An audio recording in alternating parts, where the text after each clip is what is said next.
അങ്ങനെ മക്കളെ സ്കൂളിൽ പോയി മക്കളെ സ്കൂളിൽ പോയിട്ട് ടീച്ചറിനെ കാണാൻ പറ്റിയില്ല. ടീച്ചർ പെട്ടെന്ന് ആരോ കസിൻ എന്തോ ആക്സിഡന്റ് പറ്റിയിട്ട് ടീച്ചർ പോയി. അതുകൊണ്ട് എന്തായി ഓല് ബസ് പോരാണ്ട് അവൾക്ക് പോരാൻ പറ്റി. പിന്നെ ഫ്രെയിം എടുത്തു കേട്ടോ. ഫ്രെയിം എടുത്തു.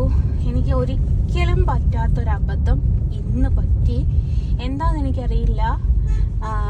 ഞാൻ ഷീറ്റിനൊരു സൈസും ഫ്രെയിമിനൊരു സൈസും ആണല്ലോ വരിക.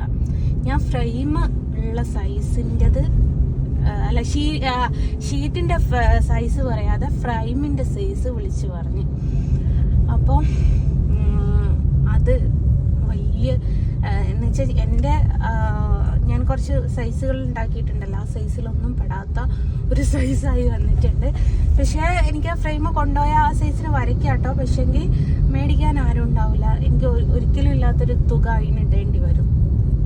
അതുകൊണ്ട് കുറച്ച് വലിയ എമൗണ്ട് ഇടുന്ന സമയത്ത് അതിൻ്റേതായിട്ടുള്ള ഫ്രെയിം കൊടുത്തിട്ടില്ലെങ്കിൽ നമ്മൾ ചെയ്യുന്ന വർക്കിനോട് നമുക്കൊരു മാന്യത കാണിക്കണ്ടേ.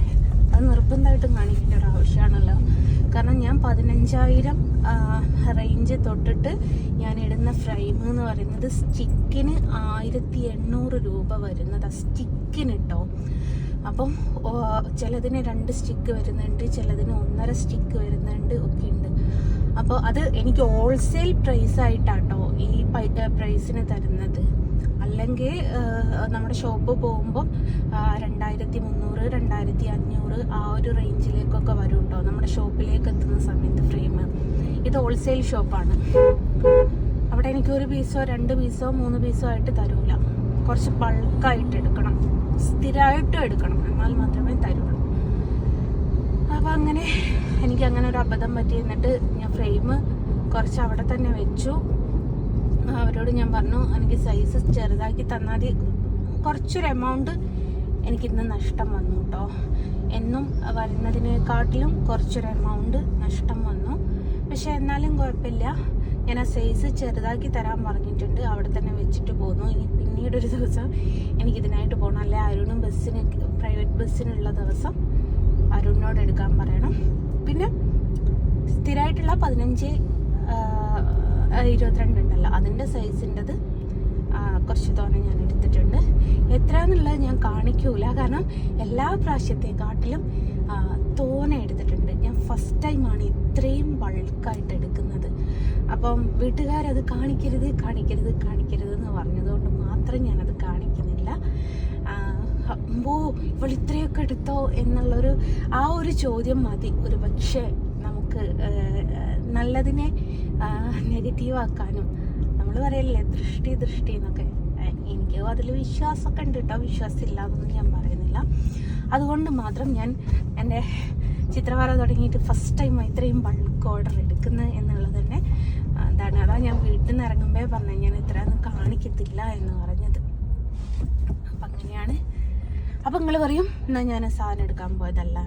അത് പറയുന്നതിന് വേണ്ടിയിട്ട് ഒറ്റ സെറ്റ് മാത്രം ഞാൻ കാണിച്ചു തരുന്നുണ്ട്, വേറെ ഒന്നും ഞാൻ കാണിക്കൂല. അപ്പം അങ്ങനെയാണ്. ഒരു ചായ കുടിച്ചാലോ? ഏത് പോയിന്റ്? എന്ത് പോയിന്റ്? നമുക്ക് വെള്ളത്തിൽ കഴിക്കുമ്പോൾ ഒരിളനീര് കുറേ നേരമായി നോക്കുന്നു, പക്ഷെ എവിടെയും ഇളനീര് കിട്ടാനില്ല. അപ്പം അങ്ങനെയാണ്.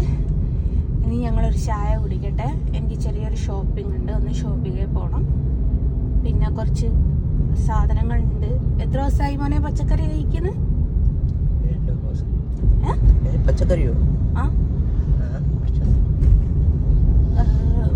അല്ല, വീട്ടിൽ വെച്ചിട്ട് എത്ര ദിവസമായി? എണ്ണണ്ടി വരും. കുറേ ദിവസമായി ഇവലെ ഞാൻ പച്ചക്കറി തീറ്റിക്കുന്നത്. അപ്പം ഒന്ന് കുറച്ച് മീനൊക്കെ മേടിക്കാമെന്ന് വിചാരിച്ചു. മീൻ മേടിക്കുമ്പോൾ ആർഭാടായിട്ട് മേടിച്ച് 2-3 സൈസൊക്കെ കറി വെച്ച് കൊടുക്കും, പൊരിച്ചൊക്കെ കൊടുക്കും. അത് കഴിഞ്ഞാൽ ചെറുപയറില്ലാത്തൊരു പരിപാടി ഞങ്ങളുടെ വീട്ടിലില്ല കേട്ടോ. കേട്ടോ.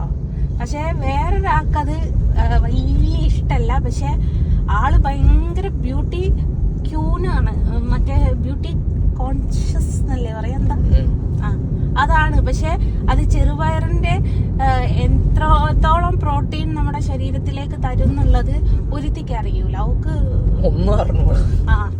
ഓക്ക് ചെറുപയറ്, മമ്പയറ്, കടല ഇതിന്റെ ഒന്നും ഇത് എന്താണ് ബെനിഫിറ്റ് എന്താന്നുള്ളത് ഓക്ക് അറിയില്ല. അത് പറഞ്ഞു കൊടുത്താൽ ഓക്കട്ട് മനസ്സിലാവുകയും ചെയ്യൂല. സൗന്ദര്യം വർദ്ധിക്കണമെങ്കിലൊക്കെ ഇത് കഴിക്കണം എന്നുള്ളത് ഓക്ക് അറിയാത്തൊരു സംഭവമാണ്. പക്ഷെ പറഞ്ഞു കൊടുത്തിട്ട് എന്റെയൊക്കെ സൗന്ദര്യത്തിന്റെ രഹസ്യം തന്നെ അതാ.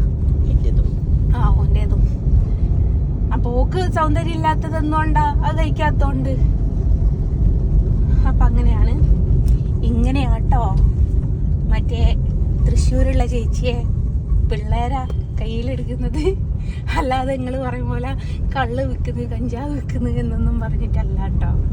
ഇതാണ് മക്കൾക്ക് വേണ്ടിയിട്ട് അമ്മമാര് ഉണ്ടാക്കുന്ന കഥകളും പല കഥകളും ഉണ്ട്. അത് അങ്ങനെ എടുത്തു വെച്ച് പറയാൻ കാരണം പിന്നെ ചെറുപയർ കൂട്ടിയാല് അങ്ങനെ പറഞ്ഞ് കമന്റ് ഇടാൻ ആൾക്കാർ വരും. ഇപ്പൊ ഏതായാലും ഒരു ചായ വാങ്ങിക്കൊടുത്താവട്ടെ. കുറെ ആയി പുറത്തുനിന്ന് ചായയൊക്കെ കുടിച്ചിട്ട് ഒരു ചായ കുടിക്കണം. പിന്നെ ഞാൻ പറഞ്ഞല്ലോ ഒരു ചെറിയൊരു ഷോപ്പിംഗ്. ഇത് ഏതാണ് സ്കൂള്? ഏതായാലും ട്രോഫികൾക്ക് തലയിൽ വെച്ച് താങ്ങാൻ മാത്രം ഉണ്ട്. അവിടെ നിർത്താൻ സ്ഥലം ഉണ്ടോ?